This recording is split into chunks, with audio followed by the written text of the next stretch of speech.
ابھی جو معاہدہ ہوا نا سیز فائر کا، اس میں بہت ساری باتیں کہنے سننے کی ہیں، تاہم ایک بات سمجھنے کی ہے۔ نبی کریم صلی اللہ علیہ وآلہ وسلم نے بنو قریظہ سے، بنو نذیر سے، بنو قینقاع سے، یہودیوں کے 3 قبائل سے، ان سے معاہدے کیے اور ہمیشہ انہوں نے معاہدے توڑے۔ نبی اسلام نے عیسائیوں سے معاہدے کیے، انہوں نے توڑا۔ نبی علیہ السلام نے مشرکین مکہ سے معاہدے کیے، انہوں نے توڑے۔ نبی علیہ السلام کی مکمل زندگی میں جتنے بھی آپ نے معاہدے کیے ہیں، مسلمانوں نے ایک معاہدہ بھی نہیں توڑا، اور غیر مسلمین نے ہمیشہ ہر معاہدے کو توڑا۔ اس کا یہ مطلب نہیں کہ معاہدے کرنے نہیں ہیں۔ اب دیکھیں صلح حدیبیہ میں معاہدہ کیا ہوا کہ کوئی مکہ سے مسلمان ہو کر مدینہ آ جائے، نبی علیہ السلام واپس کریں، اور کوئی خدا نخواستہ مدینہ طیبہ سے اسلام چھوڑ کر مکے آ جائے تو مکے والے واپس نہ کریں۔ آپ نے اس شرط کو بھی قبول کیا۔ تو بعض مرتبہ ایسے معاملات آتے ہیں، اور پھر چند مسلمان آئے بھی صحیح، نبی علیہ السلام نے واپس کر دیا، اپنے بات کو پورا کیا۔ ان کا یا رسول اللہ کہ ظالموں کے پیچھے چھوڑتے ہیں۔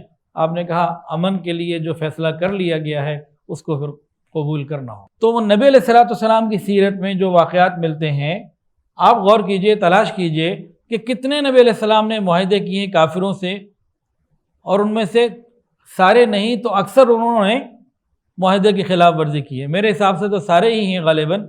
آپ چیک کر لیجئے کہ ہر جگہ کافروں نے، اچھا اب نبی علیہ السلام کے بعد 1400 سال کی تاریخ میں لے لیجئے، 1400 سال کی تاریخ میں لے لیجئے کہ ان غیر مسلموں نے مسلمانوں سے جو معاہدے کیے کب اور کتنے پورے کیے۔ اور پیچھے چلے جائیے، زیادہ پیچھے نہ جائیے، یہ UNO کی، یونائٹڈ نیشنز کی جتنی بھی قراردادیں ہیں فلسطین کے بارے میں، کشمیر کے بارے میں، کہاں پوری ہوئی؟ کوئی ایک بھی پوری نہیں ہوئی۔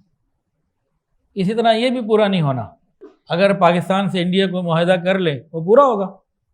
سوال ہی پیدا نہیں ہوتا کہ انڈیا والے وہ معاہدہ پورا کریں، ممکن ہی نہیں۔ جب یہ غرناطہ کا معاملہ ہوا اندلس میں، اسپین میں، جتنے وعدے عیسائیوں نے مسلمانوں سے کیے تھے سارے توڑ دیے، ایک بھی باقی نہیں رکھا۔ تو ہمارے حکمران ہوں یا ہمارے ذمہ دار طبقہ جو بھی ہو، اگر وہ یہ سمجھتا ہے کہ کافر مسلمانوں کے ساتھ کیے گئے معاہدے کو پورا کریں گے تو یہ تو بیچارہ مٹی کا پتلا ہے، اس کو تو پھر کچھ پتہ نہیں ہے بیچارے کو، ممکن ہی نہیں ہے۔ ویڈیو کے نیچے سبسکرائب کے بٹن پہ کلک کریں، بیل کے آئیکن پہ کلک کیجئے تاکہ ہر نئی ویڈیو کی نوٹیفیکیشن آپ کو مل جائے۔